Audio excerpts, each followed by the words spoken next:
Welcome back. It's Carrie again. Probably sick of seeing me by now, but hang in there. It's going to be a long journey. As we all know, life is not short, or we hope it's not. So we'll keep going. Today's topic, something happened the other day that actually caused me to um, consider three different episodes of my life. And yes, one has to do with spiders, to mono and epilepsy. Those are all three different phases of my life that actually have something in common. And I didn't realize it till something really lame happened the other day. And I was able to put these three puzzle pieces together. And what ended up happening was that I was going on my patio door to feed the birds I'm not supposed to feed, remember from last week? Yeah. Mondays seem to be like Animal Planet Day for me or something. I don't know why, but it happens. Anyway, so I'm going out to put the bird feeders out. And as I open my patio door, there's a spider web crossing my path, and the spider's in it. It's just a little spider, so nothing to freak out about. But because of something that happened in my past, I wanted to free the spider, but back in its own environment. Of course, I don't want it to come in mine, send it back home, and it's somehow in this midway spot between my place and the spider's place. So, being creative, I ended up taking a spatula, putting it into the web and getting the spider to crawl on it, where I could take the spatula over the side of the deck and shake it, and the spider fell off. I was like, okay, free the spider. It's far away from my environment. We're good. He got to live, and so did I, without freaking out or panicking. However, that episode caused me to think about a spider situation I had in the past, which wasn't as pleasant. Okay, this was quite bad. But we'll get into that. First, I'm going to take you back to, and of course, the spiders reminded me of the other things. So I'm going to take you back to the beginning, which is where I had to go, which was when I was about 12 years old, somewhere between 12 and 13. And my family had just moved out in the country. And throughout my life, different things had happened that led up to something that happened in this moment. But I'll tell you as we go. So, when I was about 12 or 13 years old, one night, me and my family, which we didn't have a lot of TV time or anything. We only really watched TV when my parents were there, or if my brother was watching cartoons. I mean, I was always working and doing chores, so there wasn't a whole lot of TV time, except, okay, guilty confession, I watched The Price is Right every day in the summer, and there's a whole video on Crazy Me watching The Price is Right, which was a big family hysteria because it was quite funny. Anyway, that's a different video where I totally out-embarrassed myself to everyone in the world. But anyway, gosh, I gotta quit going off track here. This is terrible. I feel like I'm dating you guys or something. This is how bad my dates go. Anyway, so we were watching TV, and as kids sat on the floor, parents usually sat in their chairs, and as they're watching TV, my father had this glass, and he said, "Hey, Carrie, go put this in the sink." And so, okay, I got up, grabbed the glass, went to put it in the sink. Well, what I did was I actually had gotten up and walked all the way back to my bedroom and sat the glass on my bed and came back into the living room, laid back down and watched TV. I remember my father saying something to my mother, going, "Did you just see what she did?" And, I'm sitting there thinking, listening to this, going, what did I do? I put the glass in the sink. I remember thinking that. And then my mom goes, "Yeah?" They were, perplexed as to what did I do that for? So my dad goes, "Hey, Carrie, where'd you put that glass?" And I sat up, I went, "In the sink." And he's like, "Come here." And he gets up and he goes back to my bedroom. And I follow him. And he points to the glass and he goes, "What is that?" I said, "The glass." And he goes, "And where is it?" "In the sink." Seriously, this conversation is happening. I only briefly, I can remember it now. When it was happening, I didn't know it was happening. Okay, I was not there. That wasn't me, so to speak. Okay, you'll find out why. But so then, he's, yelling at me, going, that is not the same, blah, blah, blah, blah, blah, blah, blah. He's just going off on me. And me normally would not talk back. But apparently I was giving my father a talk back. And I was like, that is the same, blah, blah, blah. I'm yelling back at him. So at this point, he's furious because you don't talk back or yell at my dad. None of us, all of us kids knew that. And apparently I'm just going at him. I kind of remember some of it, but it was intense, so I don't remember everything that was said. Anyway, then, shortly after that, the next thing I can really remember is we're in the kitchen, which is the typical spanking spot. Okay, so in the kitchen, he would sit out a kitchen chair. You bend over his lap, and he took out his belt, and you got it. Okay, I mean, nothing that ever left a bruise. I mean, yeah, nowadays that would seem, oh my God, how tragic. No, we had spankings for everything we did. So this was not abnormal in our house, and it wasn't like it was considered abuse. Okay, it was a spanking with a belt, to the point of learning your lesson, usually to the point we started crying. That was it. So he's spanking me, and I remember trying to cry. And my mom was standing there because I started making this awful choking sound. And I remember my mother screaming my dad's name, saying, she's choking, she's choking. So my dad stops. That is the last I can even recount of that moment. I've been told things in between, but no other memories have ever come back from that moment. Apparently, they took me to the local clinic where they knew a doctor in town that would meet them there, because it was on a weekend. And the doctor met them there, and next thing I know, I guess they put me in an ambulance and rushed me a half an hour away to the nearest hospital. So I'm in the hospital, I guess 24 hours, a day or two. I'm basically unconscious. So when I wake up, I don't know where I am, but luckily my mother was there, and called in the doctors and everything. And then the doctor, he's checking me out. He goes to me, he says, the first thing the doctor says to me, and I remember just freaking out, is he goes, so how many boys have you kissed? I looked, I said, none. He goes, are you sure? I said, yeah. And he goes, well, you have a kissing illness. I'm just like ready to scream, my father's going to kill me. My father's going to, no. I have not kissed any boys. I was terrified. And the doctor starts laughing. He goes, well, it's known for that, but I'm sure you haven't kissed any boys. And then they tried to explain to me I had mono, to the point where my throat was so swollen it closed off. So I wasn't breathing, anything like that. So, and my fever was so bad. And I knew I wasn't feeling good. I knew that swallowing water really hurt really bad. So I wasn't drinking a lot either. Never told my parents. I mean, I don't know. I just always took care of myself so much that, if you were sick, you just took care of yourself. You got through it, so it didn't dawn on me how sick I was as a kid that I should tell my mother I'm not feeling well. We just knew that even if you weren't feeling well, you got your job done. You went to work, you did your chores, you went to school, up to that point, it was nothing was allowed to stop you. So then again, it didn't pay to tell anyone if you're sick either, right? I mean, that was my mentality as a child. However, what ended up happening was they ended up running some more tests, because they said some of the things that took place, like my,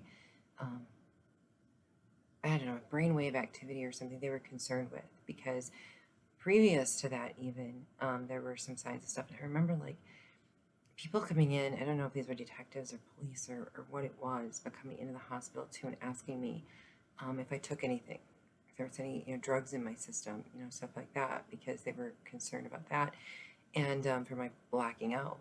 And what would happen, because I was completely there and could function, but mentally I was not. I had no control over what was happening. And in my past, that had happened many, many times, but they didn't know that at that point. So what ended up happening was I did have this sugar cube in school. This poor boy named Sylvester um, ended up bringing these sugar cubes, and I had one. And so they were wondering if that was laced with something that, I got some kind of drug in my system. But I think that all came out clear and nothing came out of it. I never heard anything further. But when I was younger, um, like I said, I was always terrified and afraid, never wanted any attention on me, and my nerves would kind of activate if anybody did. And there was this one day where the teacher did call on me to answer a question. And I don't remember anything after the teacher looked at me to answer the question. But at recess, one of the girls said, "Why did you do that in class today?" I said, "Do what?" She says, "You started making some really weird sounds when you were supposed to answer the question." And the teacher just moved on with class, apparently. And I'm like, I don't know. And I acted like I knew, but I didn't know. I didn't even remember that moment. Once the teacher asked the question, I went into my nerves, took over. I would black out, basically, but I could completely be functional. And this would get worse and worse and worse up to the point that I was 12. So this is pretty much between 8 and 12, that 4-year period that I can recall how often it happened, where I would have these time lapses where I couldn't remember hours on end, sometimes days, where it's like, what day is it? I would kind of like mentally come to, but I never told anybody. I thought maybe it was normal. I didn't know what was going on.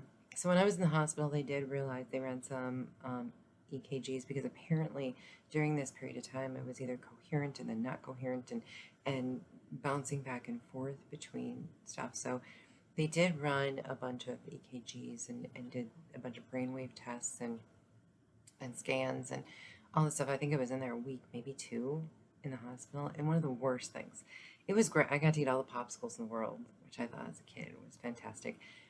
I was pampered by the nurses so much I didn't want to go home, because home meant chores and work and being a slave again. So I'm like, I don't want to go home. What a bad kid, huh? But they tried to give me this IV because the doctor said I wasn't getting enough fluids. I didn't understand what that meant, but so they were going to put this IV in me because I was dehydrating. And that they couldn't get it in. They couldn't get it in. They tried both arms. I'm screaming. I'm screaming bloody murder by like the 10th poke in my arm. I'm freaked out. And finally the doctor comes in. He goes, "I'll tell you what, I'll make you a deal. We won't put this IV in you if you eat twice as many popsicles as you're eating now." You know what? I never thought I'd get sick of popsicles. They had me eating so many of them. I was so sick of them by the time I left. I don't know that I've really had a whole lot of popsicles since then, to be honest with you. But anyway, with all the testing that they did, the doctors go, "We don't know. We don't know why this is happening. What she's really, the one doctor said the only thing we can do is consider it epilepsy, but she doesn't really test for epilepsy.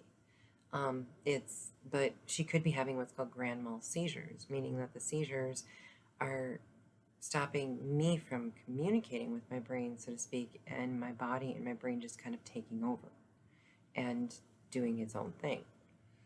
How that actually works, is still a mystery to me. But the big thing is, I've often said, I'm a medical mystery. And even then, they couldn't figure out really what was wrong. But they put me on some trial medication for epilepsy, and it worked. I never had a blackout again. But what you'll find in my testimony, which is coming out this week, is other things started coming more to light to me. And I personally think, looking back, that's the issue. But and the only reason I think that is because when I was 16, I wanted to get my driver's license. So in order to do that, I couldn't have epilepsy. I couldn't be on medication at that time. So what they ended up doing, we went to the doctor and said, "Well, can I go off it?" And the doctor said, "Well, yeah, you can go off the meds. We'll clear you." And I said, "Could I die from this? Because this is what I thought I had." And the doctor's like, "Well, yeah, if you fall down the stairs, you're just like anybody else, Okay, well, ha ha, funny, but they did say driving could be dangerous if you start having these blackout seizures. Nobody knows if your body and mind functionality is going to be able to get you to where you're going, or, what should happen. But the doctor felt confident enough that it maybe wasn't epilepsy to take me off the meds and see what happened. So I was off the meds for like about 6 months or something. I got to do my driving story too, now that I think about it. I just about ran my mom into a shit truck. So it's my learning how to drive was hilarious. I'll do a video just so you guys, that'll be one of my embarrassing moments I can share. It was epically great. I'm sorry, but it really was. Anyway, back to the story at hand. So I ended up, going off the meds. Everything worked great. Never had another problem. Okay. End of that. But that does combine into the next part. So then, years later, when I was between marriages, I had an apartment. I got this apartment, and it was great. I liked it. Yeah, very convenient, nice place, reasonable price, good neighborhood.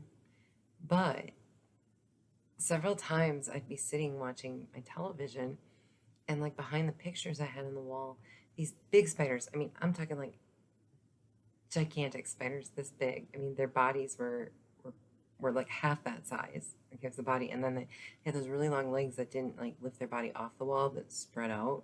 They're super long. So these were, you noticed them when you saw them, and they come crawling out of these pictures. Then I'd have to go kill them, and I was freaked out about killing these spiders, but because they were so big, it's like you didn't want to get. I had to find things that were really far away, because I'm like, I didn't want to get closer in case it jumped off the wall on me.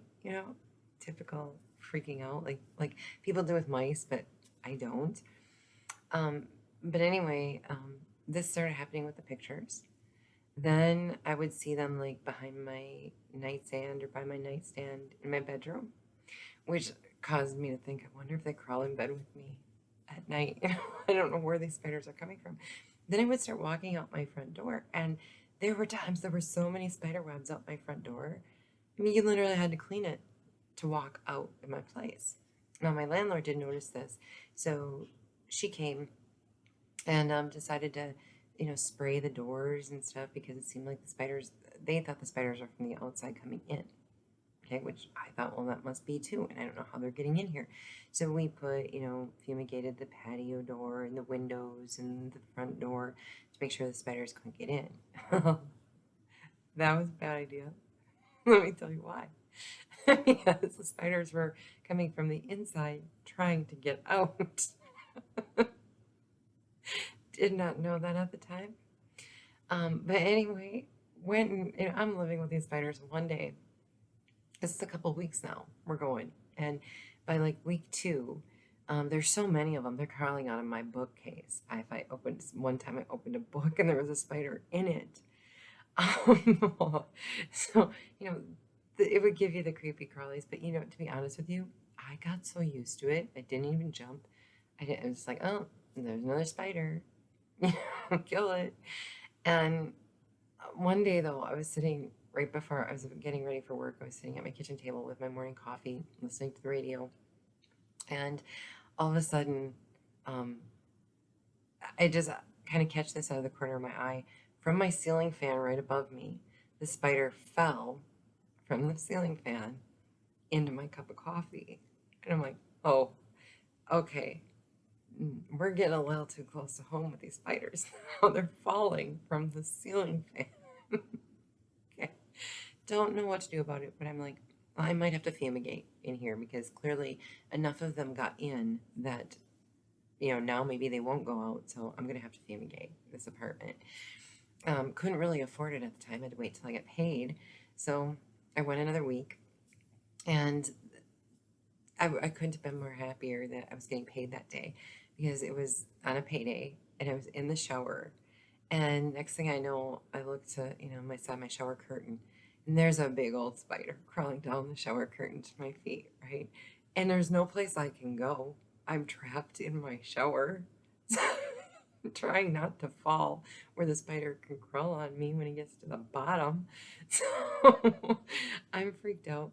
I finally wiggle my way out, get the shower curtain moved just a little, and and then drowned it in. Wow. I says, that's it. That's it. I'm naked killing spiders now. And I just remember going on a rampage through my apartment going, I'm done. I'm done. You have now invaded my private space. You're all going to die. I'm just freaking out at these spiders. I mean, they did. They crossed the line. The shower is my private space. I'm sorry. I was allowing it up to that point. We're done. That relationship between me and the spiders, it's over. It's ending right there. So I did get it fumigated. Once it got fumigated, everything was pretty fine. There were some here and there, but like nothing drastic. It just happened to be like the month after that, I ended up moving out to move in with my second husband. So I met him during the course of this whole spider thing. So him and his kids would come by and they would see these spiders too. And when they would spend the night at my place, they'd be freaked out going, we're going to wake up in spiders. And I go, oh no, it's the way life goes. Deal with it. That was me. I'm just dealing with it. This is life. And anyway, so we moved out when we were moving. We ended up in my closet, my storage closet, right across from the front door.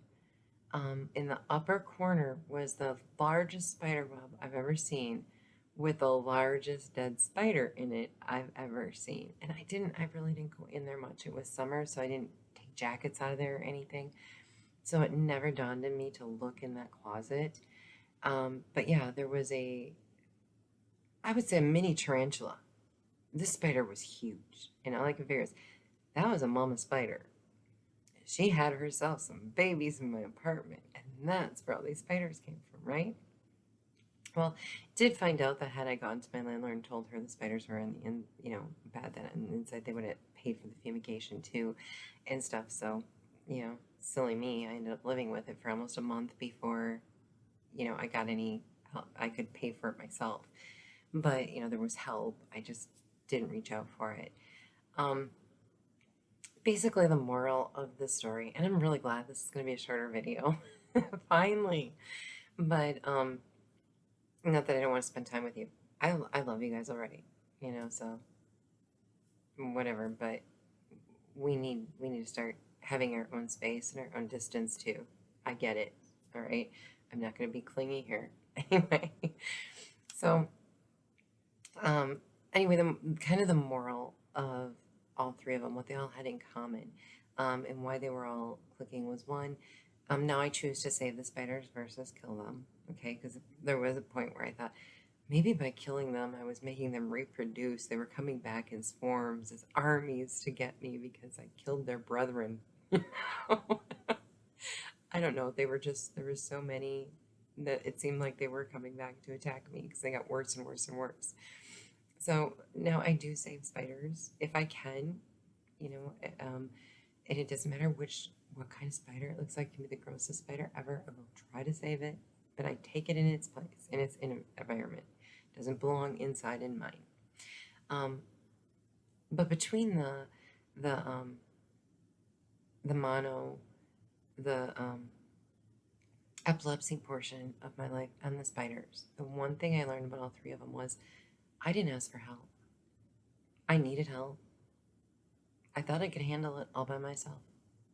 Here I was, this 12-year-old girl dying. I'm mono to the point of death. And I just thought, well, it'll go away. Or I can fix it. Or if I don't think about it and just keep moving on, it'll fix itself. Or, it'll be gone.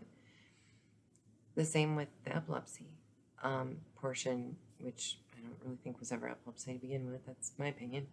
And the doctors, actually, at this point. But, going back, and I told the teachers, my parents, anybody, even been honest with my classmate when I was asked, what was wrong. I might have gotten the help that I needed then versus waiting, 4-6 years later to, go to a doctor and be tested and figure out, what's wrong. It could have gotten much, much worse. The same with the spiders. I could have gotten rid of that situation much earlier if I would have just been willing to tell my landlord, I need help. Help me fumigate this place. Something's wrong, but I didn't want to complain. I just keep going with the flow, keep doing your thing, right? Well, sometimes we have to speak up.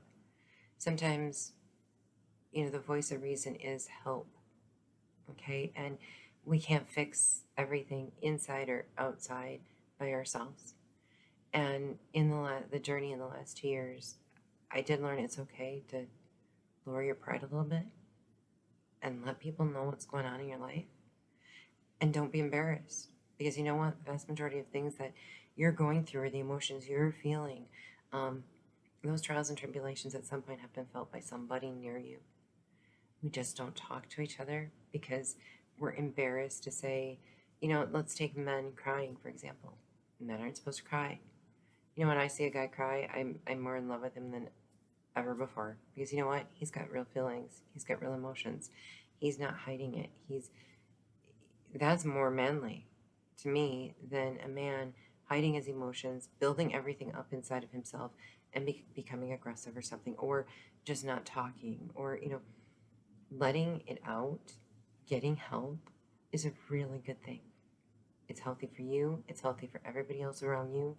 Now, granted, that's more of a mental health type situation, and I realize that none of these had anything to do with that, but they're relatable.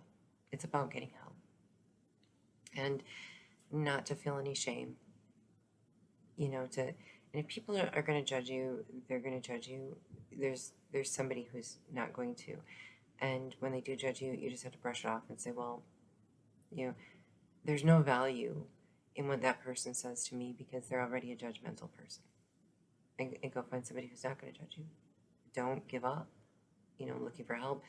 Go to medical professionals if need be, because that's what they're there for too.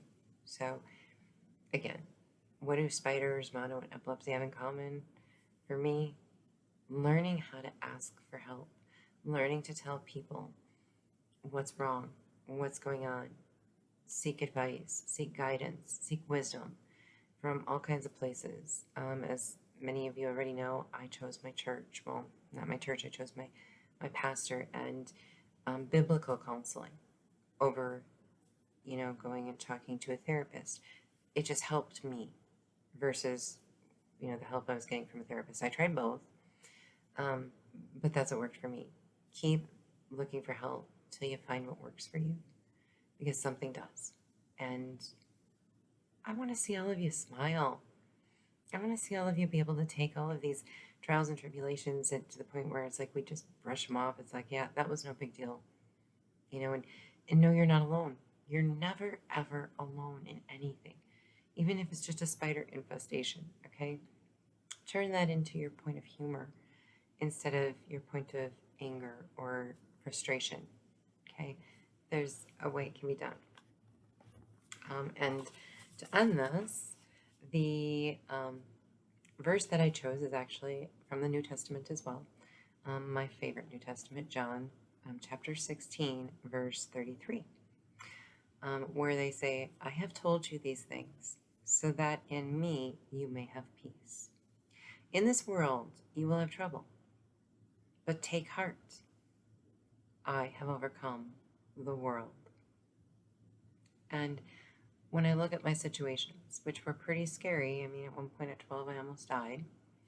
Epilepsy, that could have been, a long-standing thing, for the rest of my life. And I do know people who have epilepsy, and it, much, more severe than anything they could have diagnosed me with. And it is very difficult for them even to live with that as common day as we think that is. Their lives are very challenging. And then, spiders. We don't all like spiders, but to be honest with you, I don't even jump when I see a spider anymore. God took me through it, so I wouldn't, I guess be afraid of it. But I've overcome those things, just like Jesus has overcome the world for us, as they state in the New Testament there. And take heart. There's help. And for me, Jesus is my help. He did overcome the world, so I can do it too. And today, you go out, you become a better person. Even if it's just taking one bit of wisdom you got from your childhood, take something bad and say, what was good about that? What one good piece out of one of the worst things in your life that you experienced can you grab from that and share it with the world, whether it be vocally or just in your actions, in how you react or behave. It will change the world. And in that, we together can overcome the world. All right. Till next time, enjoy and be kind.